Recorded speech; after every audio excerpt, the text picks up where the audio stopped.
सनातन धर्म की जो व्याख्या है उस पर आजकल बड़ी चर्चा हो रही है और व्याख्या कई बार विवादों में भी बदल रही है।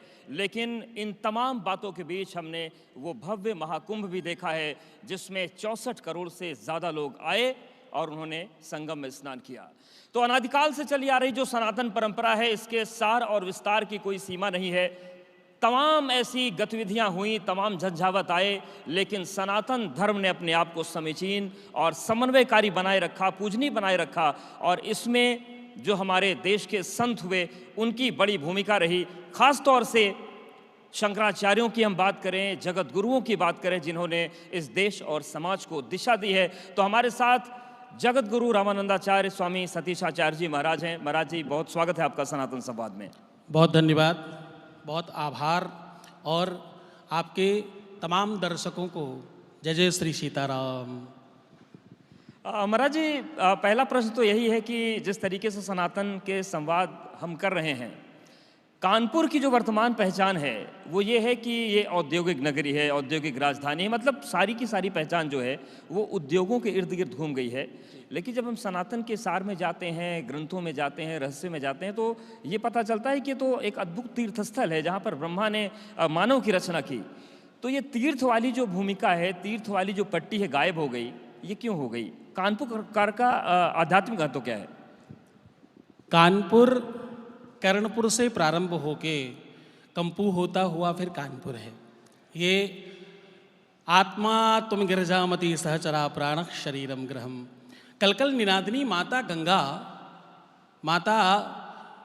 गंगा का प्रारंभ और उनका स्पर्श किसी भी धरती को यूं ही नहीं होता। इस धरती से रामायण का प्रारंभ है। यहाँ वाल्मीकि आश्रम है, यहाँ ब्रह्मावर्त घाट है, यह आध्यात्मिक नगरी है। यहाँ ब्रह्मावर्त वो स्थान है जहाँ ब्रह्मा जी ने सृष्टि का निर्माण प्रारंभ किया। पहला सोपान, पहली सीढ़ी है सृष्टि की। तो कानपुर केवल कानपुर नहीं है, कानपुर आध्यात्म है, कानपुर तीर्थ है, ये आध्यात्मिकता का प्रारंभ है। तो फिर वजह क्या रही कि जो कानपुर की तीर्थ वाली पहचान है वो बहुत ज़्यादा प्रकट नहीं है? बगल में अयोध्या है, वाराणसी है, प्रयागराज है, इनके वैभव में कानपुर दब गया, या फिर जो धर्माचार्यों को या धर्म के मानने वालों को कानपुर के लिए करना चाहिए था वो नहीं कर पाए? इसके लिए मुझे लगता है धर्मवृद्धा बलवृद्धा आयुर्वृद्धा तथैव च। हम उदारवादी हैं और अगर आप कर्ण से संबंधित समझें, महाराज कर्ण अपने स्वयं के जीवन में इससे बड़ा व्यक्ति नहीं है कोई। सूरवीर है, राजा है और संपूर्ण शक्ति और सामर्थ्य रखने वाला व्यक्ति जिसका नाम कर्ण है। उनके नाम पर ये धानी है, उनके नाम पर ये धरती है। लेकिन वो श्रापित भी तो है। ना माता का स्नेह मिला, ना परिवार का स्नेह मिला, ना ही अपने भाइयों का साथ मिला, ना कोई ऐसा स्पेशल राज्य मिला, और ना ही अपनी ही स्वयं की शक्तियों का उपयोग करने का अवसर मिला। ये वही धानी है। तो आपको अच्छाइयाँ और बुराइयाँ दोनों कैरी करनी पड़ता है। यही तो आध्यात्म है। आपको सुख और दुख दोनों एक साथ लेकर के चलना होता है। इस धरती का वो श्राप के वजह से हम गंगा के किनारे हैं, लेकिन हम माघ में मेला नहीं लगाते, हम यहाँ कल्पवास नहीं करवाते। वो मुझे लगता है कि उस धरती का जो श्राप है वो भी हम सब कहीं ना कहीं किसी न किसी रूप में भोग रहे हैं। सनातन केवल बातचीत करने जैसी बात नहीं है। सनातन तो समझने का और अनुभव करने की बात है। ये जीवन में उतरना चाहिए। सनातन केवल मंदिर जाने भर से नहीं होगा, मंदिर को समझने से होगा। मंदिर को महाराज जी, सनातन को समझेंगे कैसे? अब जब मंदिर की बात होती है तो वर्तमान राजनीति में मंदिर पर सवाल उठ रहे हैं, मूर्तियों पर सवाल उठ रहे हैं, धर्म ग्रंथों पर सवाल उठ रहे हैं, श्लोकों पर सवाल उठ रहे हैं, आप जैसे जगतगुरुओं पर सवाल उठ रहे हैं। और सबसे महत्वपूर्ण बात यह कि जिस वैदिक परंपरा की धुरी पर सनातन टिका हुआ है, वो वैदिक विद्या भी तो अब देने वाले नहीं बचे और लेने वाले नहीं बचे। जो आश्रम पद्धति के विद्यालय हैं, 40, 50, 60 विद्यार्थी पढ़ते हैं, इतना बड़ा देश है। तो वैदिक शिक्षा पद्धति को बचाए बिना क्या सनातन बचेगा? मैं एक बड़ी स्पष्टता से कहूँ, अगर आप मुझे थोड़ा सा अनुमति दें। मुझे लगता है जगत के सिंधु का माझी, ध्यान से सुनिएगा, जगत के सिंधु का माझी एक धार के मल्लाह को स्वयं आवाज देकर उसकी किस्मत फेर देता है। क्या? जगत के सिंधु का माझी एक धार के मल्लाह को स्वयं आवाज देकर उसकी किस्मत फेर देता है। समय बलवान है, समय बलवान है, माना वो मेहनत पर पानी फेर देता है, पर परमात्मा पानी पर मेहनत फेर देता है। ये कहीं ना कहीं शिक्षा और वो जो धर्म का वास्तविक आगाज है, उसमें मुझे लगता है और बल डालने की आवश्यकता है। वो तो सहस्त्र तीर्था सहस्त्रपाद, वो तो सहस्त्र हजारों करोड़ों अपने हाथों से आपकी तरफ बढ़ रहा है। अब आपको कुछ कदम उसकी तरफ बढ़ाकर सनातन का अनुभव करना होगा। और वैदिक शिक्षा वो चंद लोगों को, थोड़े थोड़े लोगों को वेद पढ़ाने से नहीं होगा। पूज्यपाद महर्षि महेश योगी, बड़ा नाम है, जिस मठ का मैं अभी महंत हूँ, उस मठ का मैं छोटा सा एक सेवक हूँ। उस मठ में एक साथ लोग जानते नहीं होंगे, 25 लाख पंडितों को, आचार्यों को, जो वेद पढ़ रहे हैं, जो घरों में जाकर पूजा कराते हैं, जो आपके संस्कारों को करा सकते हैं, उनको ट्रेंड किया, उनको तैयार किया, उनको व्यवस्थित किया।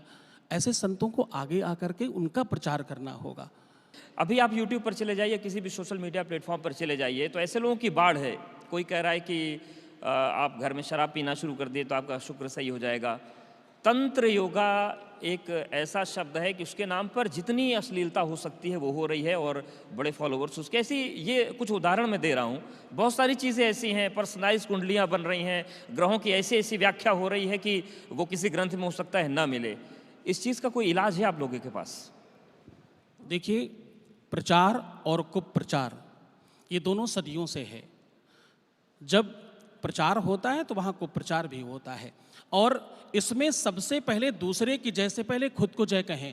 हम अतिक्रमण सुनना चाहते हैं, हम अच्छी चीज़ें सुनना नहीं चाहते, हम अच्छी चीज़ें देखना नहीं चाहते। जब तक हमारे अंदर वो परिवर्तन नहीं आएगा, आप जिस योगा की बात कर रहे हैं कायदे में, तो उसके ऊपर बैन होना चाहिए। इस पर तो सरकारों को आगे आना चाहिए, क्योंकि वो योगा नहीं है, वो योग नहीं, वो संभोग को योग की तरह दिखाया जा रहा है, और उससे आपके सनातन को पूरी तरह से धूमिल किया जा रहा है। सनातन को समाप्त करने के लिए यही लोग तो हैं आतताई।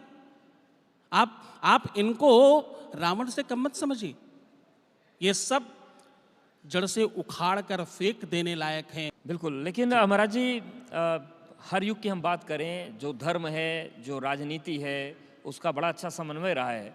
और इस बीच तो थोड़ा और ज़्यादा अच्छा समन्वय हो गया है कि जो धार्मिक प्रतिबिंब हैं उनकी जातियाँ खोज के राजनीति हो रही है। कोई वाल्मीकि के नाम पर किसी को कुछ समाज से जोड़ देता है, हनुमान जी की जातियाँ तक बता दी गई। इसके अलावा तमाम जाति स्तर पर चीज़ें धर्म को जोड़कर हो रही हैं। किस तरफ देश जा रहा है? इस प्रवृत्ति को, जो राजनीति, उसको लेकर क्या कहेंगे? नहीं, ये जो जातीय परंपरा है, मुझे लगता है कि ये अपभ्रंश है और ये कुप्रचार है।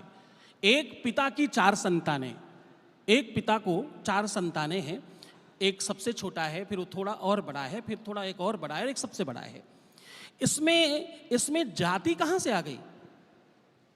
ब्राह्मण, क्षत्रिय, वैश्य, शूद्र नाम है वो परंपरागत, वो व्यवस्थागत, वो उनके कार्य के आधार पर, वो उनके समन्वय के आधार पर, वो उनके नेचर के आधार पर, वो उनकी निजता के आधार पर उनका परिचय है। आप नाम से किसी के परिचय कैसे जान लेते हैं? आपको कैसे मालूम कैसे पड़ता है? ये समरसता का दर्शन है साहब हिंदू। ये जो हिंदुत्व है, ये जो सनातन है, ये समरसता का दर्शन है। आप नाम से उसमें शूद्र को, क्षत्रिय को, वैश्य को नाम से नहीं, काम से जाना जाता है। सब एक हैं। अरे आप कुंभ की बात ले लो, एक वो व्यक्ति इस देश का कृषक, पसीने से तरबतर, माता जगत जननी माँ भारती की भूमि और उस मिट्टी से स्नान किया हुआ, जिसको आप मलिन कह सकते हो, उसी जल में स्नान करता है, और उसी जल में इस देश का महानायक नरेंद्र मोदी जी भी स्नान करते हैं। जी, ये समरसता नहीं तो और क्या है, जरा सोच कर देखिए। संवाद के जरिए जो बातें हैं वो निकल कर सामने आए और मूल रूप से सनातन को लोग समझे, क्योंकि बहुत सारे ऐसे कन्फ्यूज़न हैं जो सनातन के मानने वालों को भी कई बार ऐसे विचारों से भर देते हैं कि उनके मन में सवाल उठ जाते हैं। बहुत धन्यवाद आपका हमारे साथ जुड़ने के लिए और हम सबका मार्गदर्शन करने के लिए। बहुत आभार। जय जय श्री सीताराम।